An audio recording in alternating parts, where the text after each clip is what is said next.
Yüksel Hanım, intibalarınız ne? Harika bir gün geçirdim. Çok teşekkür ederim.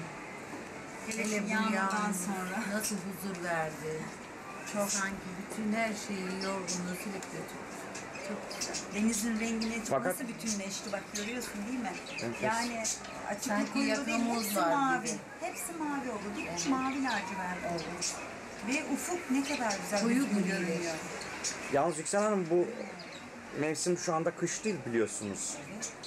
Onun bu güzellik O ondan güzel. zaten. Ay bu Kışın bunu kaset görebilirsin bu ya. kaset arşive gireceği için 10 sene sonra ben nereden anlayacağım kış mıydı yaz mıydı? Gerçi Japone giymişsiniz. Temmuz'un ortası, Kısa kollu da şimdi ortası, diyeceksiniz ki Olur, ben kışın ortasına giymez. herhalde paltoyla çıkardınız, löpiyesle Senin karşıma aynı zamanda çıkardınız çok seksi. veya tayörle Omuzları çıkardınız. düşmüş vaziyette nasıl kışından duracaktım ayol.